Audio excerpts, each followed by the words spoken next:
ایک ختم نبوت کانفرنس کے دوران میں نے قادیانیت کے حوالے سے ایک پہلو پر گفتگو کی تھی.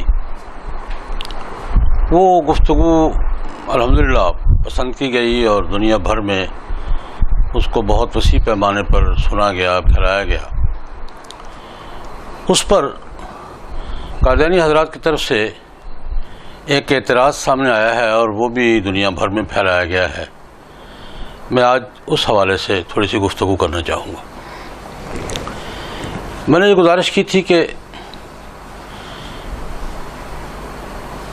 قدرت کا قانون یہ ہے اور تسلسل یہ بتاتا ہے حضرات انبیاء کرام علیہم الصلوات و تسلیمات کا کہ نئے نبی کے آنے سے مذہب بدل جاتا ہے. نبی مطاع ہوتا ہے مطلقاً، اور نبی کے بدلنے سے اطاعت کا مرکز تبدیل ہو جاتا ہے، کیونکہ نبی وہ واحد شخصیت ہوتی ہے جس کی بات کسی دلیل کے بغیر ماننا ضروری ہوتی ہے. نبی سے دلیل نہیں پوچھی جاتی، نبی جو کہتا ہے وہ دلیل ہوتی ہے. ظاہر بات ہے جب شخصیت بدلی ہے تو اطاعت کا مرکز بھی بدل گیا ہے. بس یہ بنیادی طور پر یہ بات کہی تھی علامہ اقبال رحمۃ اللہ علیہ نے. تو میں نے ان کے اس بات کو بنیاد بنا کر ایک بات کی تھی کہ نبی کے بدلنے سے مذہب بدل جاتا ہے، اور قادیانی جو کہ نئی نبوت کی بات کرتے ہیں ان کا مذہب ہمارے مذہب سے الگ ہے. وہ نیا نام رکھیں گے. جس طرح یہودیت سے عیسائیت الگ ہوئی، نئے مذہب کی بنیاد، نئے نبی کی بنیاد پر، نئی وحی کی بنیاد پر، نئی کتاب کی بنیاد پر. اور عیسائیت سے ہم الگ ہیں نئے نبی کی بنیاد پر، نئی کتاب کی بنیاد پر، نئی وحی کی بنیاد پر. ہم حضرت موسیٰ علیہ السلام کو بھی مانتے ہیں، تورات کو بھی مانتے ہیں، حضرت عیسیٰ علیہ السلام کو بھی مانتے ہیں، انجیل کو بھی مانتے ہیں. لیکن ہم چونکہ ان کے بعد حضرت محمد صلی اللہ علیہ وسلم پر بھی ایمان رکھتے ہیں اور قرآن پر بھی ایمان رکھتے ہیں، اس لیے ہمارا مذہب ان سے الگ ہے، عیسائیوں کا یہودیوں سے الگ ہے. یہ میں نے بنیادی بات کی تھی کہ نبی کے بدلنے سے، وحی کے بدلنے سے مذہب بدل جاتا ہے. اور پہلا مذہب اور ہوتا ہے، دوسرا اور ہوتا ہے، نام الگ ہوتا ہے، ٹھیک غلط یا صحیح اپنے مقام پر، لیکن مذہب بہرحال تبدیل ہو جاتا ہے کہ اطاعت کا مرکز تبدیل ہو جاتا ہے تو مذہب بھی تبدیل ہو جاتا ہے. یہ میں نے بات کی تھی. اس پر قادیانی حضرات کی طرف سے یہ اعتراض کچھ عرصہ پہلے سامنے آیا جو اب دنیا بھر میں اس کو دہرایا جا رہا ہے. انہوں نے کہا کہ مولوی صاحب نے بات کی ہے موسیٰ علیہ السلام کی بات کر کے پھر سیدھے عیسیٰ علیہ السلام پر چلے گئے ہیں. یہ درمیان کے انبیاء کرام علیہم الصلوات و تسلیمات جو تھے ان کے آنے سے، ہزاروں تھے، ان کے آنے سے تو مذہب نہیں بدلا تھا. ان کا ذکر مولوی صاحب نے کیوں نہیں کیا؟ یہ ان کا استدلال اور اعتراض کہ درمیان میں بہت سے پیغمبر آئے تھے، ہزاروں کی تعداد میں آئے تھے، وہی بھی آتی رہی ہے. تو درمیان پہ جو نبی آتے رہے ان نبیوں کے آنے سے مذہب کیوں نہیں بدلا؟ یہ عیسیٰ علیہ السلام تک بات کیوں گئی ہے؟ یہ ان کا اعتراض ہے. اور بادی النظر میں یہ اعتراض سمجھ میں آتا ہے. اصل میں یہ اعتراض اس لیے پیدا ہوا کہ میری گفتگو میں کچھ اجمال رہ گیا تھا، میں نے پوری وضاحت نہیں کی تھی. میں معترضین کا شکر گزار ہوں کہ انہوں نے یہ سوال پیدا کر کے مجھے اپنی گفتگو کا اجمال دور کرنے کا موقع دیا. بات یہ ہے کہ میں مانتا ہوں حضرت موسیٰ علیہ السلام کے بعد حضرت عیسیٰ علیہ السلام تک درمیان میں سینکڑوں نہیں، بعض روایت کو تو ہزاروں پیغمبر آئے ہیں. ان کے آنے سے مذہب نہیں بدلا. مذہب بدلا ہے عیسیٰ علیہ السلام کے آنے پر آخری مرحلے میں. اس کی دو وجوہات، وہ کیوں نہیں بدلا اور ہمارا کیوں بدل گیا ہے. اس کے دو بنیادی اسباب ہیں. ایک تو یہ ہے کہ بنی اسرائیل میں حضرت عیسیٰ علیہ السلام تک نبیوں کا آنا جاری تھا، ختم نبوت کا کوئی تصور تھا نہیں. کوئی تصور ختم نبوت کا نہیں تھا. حضرت عیسیٰ علیہ السلام تک، حضرت عیسیٰ علیہ السلام کو بھی خاتم الانبیاء کہا جاتا ہے، لیکن خاتم و انبیاء بنی اسرائیل،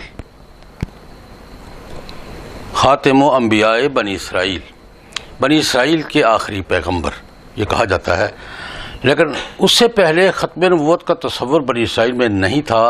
نبوت کا سلسلہ جاری تھا، آتے تھے، ختم نبوت کا عقیدہ نہیں تھا، اس لیے ان کے آنے سے فرق نہیں پڑتا تھا اور وہ نہیں پڑا. ایک وجہ تو یہ ہے.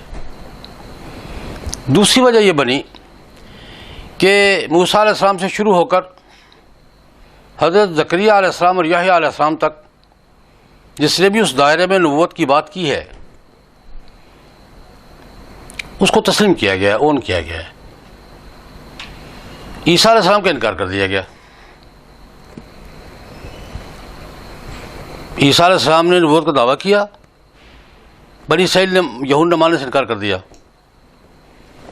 الگ ہو گئے. اب جب انکار کی بنیاد پر الگ ہوئے تو یہ مذہب الگ ہو گیا، وہ مذہب الگ ہو گیا. یہ دوسری وجہ ہے کہ عیسیٰ علیہ السلام کا انکار کر دیا گیا. انکار کرنے والے پہلے مذہب کا ماننے والے رہے اور ان کو تسلیم کرنے والے نئے مذہب کے پیروکار بن گئے. وہاں تو وجہ یہ بنی ہے کہ ختم نبوت کا تصور نہیں تھا، کوئی عقیدہ بنی اسرائیل میں کوئی ختم نبوت کا تصور نہیں تھا. اور دوسری وجہ یہ بنی ہے کہ وہ چونکہ ختم نبوت کا تصور نہیں تھا اس لیے تسلیم کیے جاتے رہے. بنی اسرائیل نے مجموعی طور پر سب کو تسلیم کیا. انکار ہوا ہے آ کر عیسیٰ علیہ السلام پر، اس انکار پر آ کر تفریق ہو گئی ہے. ہمارے ہاں یہ صورتحال نہیں ہے. ہمارے ہاں یہ ہے کہ جناب نبی کریم صلی اللہ علیہ وسلم نے واضح طور پہ اعلان فرما دیا تھا کہ میں آخری نبی ہوں اور میرے بعد کوئی کسی کو نبوت نہیں ملے گی. لا نبوت بعدی لا رسالت بعدی ولا نبوہ. میرے بعد نہ رسالت ملے گی نہ نبوت ملے گی. یہ ختم نبوت کا عقیدہ بنیاد بنا ہے کہ حضور نے اعلان فرمایا. اور دوسری بات یہ بنی ہے کہ جناب نبی کریم صلی اللہ علیہ وسلم نے وہ بنی اسرائیل کی طرز والی نبوت جس کو قادیانی حضرات امتی نبی کہہ کر اپنا دعویٰ منوانے کی کوشش کرتے ہیں، یہ امتی نبی والی صورت حضور کے زمانے میں پیدا ہوئی ہے اور حضور نے قبول کرنے سے انکار کر دیا کہ امتی نبی ہے وہ بنی اسرائیل کی طرز پہ. یہ امتی نبی والی بات خود جناب نبی کریم کے زمانے میں ہوئی ہے. رسول اللہ صلی اللہ علیہ وسلم نے تسلیم کرنے سے انکار کر دیا. مسلمہ کذاب کے بارے میں روایت اٹھا کر دیکھ لیں، وہ حضور کے مقابلے پر مستقل نبوت کا دعویدار نہیں تھا، امتی نبی ہونے کا دعویدار تھا. مسلمہ کذاب پہلے جناب نبی کریم صلی اللہ علیہ وسلم کا کلمہ پڑھتا تھا، پڑھاتا تھا، یہ اقرار کروا کے پھر اپنی بات کرتا تھا کہ وہ تو رسول وہ ہے، میں بھی ہوں. یہ امتی ہونے کا، امتی نبی کا تصور یہ ہے. اس کے بعد جو کلمہ پڑھنے آتا تھا اس کے لا الہ الا اللہ محمد رسول اللہ اور پھر لا الہ الا اللہ نعوذ باللہ مسلمہ رسول اللہ. رسول اللہ صلی اللہ علیہ وسلم کو نبی تسلیم کرتا تھا، رسول مانتا تھا، اور رسول ماننے کے بعد امتی اور تابع نبی کے طور پر اپنی بات بھی کرتا تھا. چنانچہ روایات میں آتا ہے کہ ان کی اذان بھی یہی تھی. ختم نبوت کے پہلے شہید حبیب بن زید رضی اللہ تعالیٰ عنہ انصاری جو مسلمہ کے ہاتھوں قتل ہوئے، اسی وجہ پر قتل ہوئے، اس نے پہلے ان سے پوچھا حبیب بن زید سے، اتشہد ان محمد رسول اللہ. پہلے حضور کا اقرار کروایا. حبیب بن زید سے پوچھا اتشہد ان محمد رسول اللہ، انہوں نے کہا جی نشہد ان محمد رسول اللہ. پھر پوچھا اتشہد انی رسول اللہ، اس نے کہا نہیں. یہ ترتیب بتا رہا ہوں. مسلمہ کذاب کے جو دو نمائندے، بخاری شریف کی روایت ہے، جو دو نمائندے مسلمہ کذاب کا خط لے کر جناب نبی کریم صلی اللہ علیہ وسلم کی خدمت میں حاضر ہوئے تھے، رسول اللہ صلی اللہ علیہ وسلم نے ان سے بھی اسی ترتیب سے پوچھا اتشہدان انی رسول اللہ، کیا تم مجھے خدا کا رسول مانتے ہو؟ انہوں نے کہا جی نشہد، آپ اللہ کے رسول ہیں. پھر پوچھا اتشہدان ان مسلمہ رسول اللہ، کیا تم یہ بھی گواہی دیتے ہو کہ مسلمہ اللہ کا رسول ہے؟ انہوں نے کہا گواہی دیتے ہیں. یہ ترتیب ادھر سے بھی ادھر سے بھی. مسلمہ کذاب کا دعویٰ جناب نبی کریم صلی اللہ علیہ وسلم کے امتی نبی ہونے کا دعویٰ تھا، اس پر اس کا جو خط رسول اللہ صلی اللہ علیہ وسلم کے نام پر ہے بخاری شریف میں موجود ہے، اس کا ٹائٹل بھی یہی ہے، من مسلمۃ رسول اللہ الی محمد رسول اللہ، من مسلمۃ رسول اللہ الی محمد رسول اللہ، کہ مسلمہ رسول اللہ کی طرف سے محمد رسول اللہ کا نام، ٹائٹل بھی یہی، اور آگے پیشکش کیا ہے، ذرا اس پہ زیادہ توجہ طلب بات ہے۔ اس نے جناب نبی کریم صلی اللہ علیہ وسلم کو صلح کی پیشکش کی کہ مجھے قبول کسی درجے میں تسلیم کر لیا جائے تو میرے پاس یہ فارمولہ ہے۔ اس نے کہا جناب آپ کے ساتھ میرا کوئی جھگڑا نہیں، آپ اللہ کے رسول ہیں، میں بھی ہوں، ہم پھر معاملات یوں طے کرتے ہیں کہ آپ اپنے بعد مجھے اپنا خلیفہ نامزد کر دیں تو مسئلہ ختم، جب تک آپ ہیں آپ نہیں ہوں گے تو میں۔ یہ پیشکش بخاری میں موجود ہے، جب تک آپ ہیں آپ کے بعد میں، یہ بات مان لیں، اور اگر یہ بات آپ کو منظور نہیں ہے تو پھر لا وبر ولا قمدر، پھر تقسیم کر لیں، شہروں کے نبی آپ، دیہات کا میں، رورل پیغمبر آپ، اربن پیغمبر آپ، رورل پیغمبر میں، تقسیم کر لیں۔ خط کا ٹائٹل، خط کا مضمون اور مسلمہ کذاب کا حضور کو رسول منوانے کے بعد اپنی بات کرنا، یہ کھلے شواہد ہیں کہ مسلمہ کذاب امتی ہونے کا دعوے دار تھا، امتی نبی ہونے کا دعوے دار تھا۔ خلافت مانگنا، کس کی خلافت مانگ رہا تھا؟ تقسیم کس سے کر رہا تھا؟ امتی ہونے کا تصور بنی اسرائیل میں تھا، ہمارے ہاں امتی نبی ہونے کے تصور کو بھی حضور نے صراحتاً نفی فرما دی کہ نہ کوئی غیر امتی نہ کوئی امتی۔ مسلمہ کذاب کو رد کرتے ہوئے، مسلمہ کذاب خود مدینہ منورہ آیا ہے، جناب نبی کریم صلی اللہ علیہ وسلم کے ساتھ گفتگو کی ہے، دو بدو، وہ مکالمہ موجود ہے، بخاری شریف کی روایت ہے۔ یہ پیشکش اس نے سامنے کی، نبی کریم صلی اللہ علیہ وسلم نے اس پیشکش کے جواب میں دو باتیں فرمائیں۔ ایک بات تو اصولی تھی، قرآن پاک کی آیت پڑھ دی، ان الارض للہ یورثھا من یشاء من عبادہ، کہ زمین اللہ کی ہے، خلیفہ کسے بنانا ہے، شہر کسے دینے ہیں، دیہات کے، وہ اللہ کا کام ہے، میرا کام نہیں ہے، یہ میرا مسئلہ نہیں ہے، یہ اللہ کا مسئلہ ہے۔ یہ اصولی جواب تھا، ان الارض للہ یورثھا من یشاء من عبادہ۔ اور دوسرا جواب پریکٹیکل تھا، مسلمہ کو دو بدو ملاقات میں حضور نے فرمایا، زمین سے ایک لکڑی اٹھائی، کھجور کی ٹہنی تھی پڑی ہوئی، میں تم مجھ سے خلافت کی بات کرتے ہو، زمین کی تقسیم کی بات کرتے ہو، تم مجھ سے یہ لکڑی بھی مانگو، میں دینے کا روادار نہیں ہوں۔ یہ عملی جواب تھا۔ میں نے گزارش کی ہے کہ امتی نبی ہونے کا تصور بنی اسرائیل میں تھا، ہماری امت میں نہیں ہے۔ ختم نبوت کا تصور بنی اسرائیل میں نہیں تھا، ہمارے ہاں ہے۔ یہ دو باتیں بالکل واضح طور پر ہمارے ذہن میں رہنی چاہیے۔ ختم نبوت کا عقیدہ بنی اسرائیل میں نہیں تھا، ہمارے ہاں ہے۔ امتی ہونے کا تصور بنی اسرائیل کے ہاں تھا، ہمارے ہاں نہیں ہے۔ دونوں باتوں کی نفی کرنے والے جناب نبی کریم صلی اللہ علیہ وسلم خود ہیں، اپنے قول کے ساتھ بھی، اپنے عمل کے ساتھ بھی۔ اور دوسری بات میں نے گزارش کی ہے کہ جب انکار نہیں کیا گیا اس عقیدے کی وجہ سے کہ ختم نبوت کا عقیدہ نہیں تھا، انکار نہیں کیا گیا، تو وہ مذہب ایک ہی رہا۔ جب حضرت عیسیٰ علیہ السلام کا انکار کر دیا گیا تو انکار کرنے والوں کا مذہب اور ہو گیا، اقرار کرنے والوں کا مذہب اور رہا۔ یہ تقسیم کی بنیاد تھی۔ ہمارے ہاں بھی، ہمارے یہاں تو شروع سے ہی قصہ ہے کہ جناب نبی کریم صلی اللہ علیہ وسلم کے زمانے میں، حضور کے بعد 1400 سال تک جس شخص نے نبوت کا دعویٰ کیا ہے، خواہ کسی حیثیت سے کیا ہے، امت نے اسے قبول نہیں کیا۔ بنی اسرائیل قبول کرتے رہے کہ ختم نبوت کا عقیدہ نہیں تھا۔ ہمارے ہاں امت نے مسلمہ کذاب سے لے کر مرزا غلام احمد تک کسی کو قبول نہیں کیا کہ ہمارے ہاں ختم نبوت عقیدہ ہے، اس کا واضح تصور موجود ہے۔ اور جب مرزا غلام احمد کا انکار کر دیا گیا، امت نے بحیثیت امت انکار کر دیا، امت نے بحیثیت امت انکار کیا ہے۔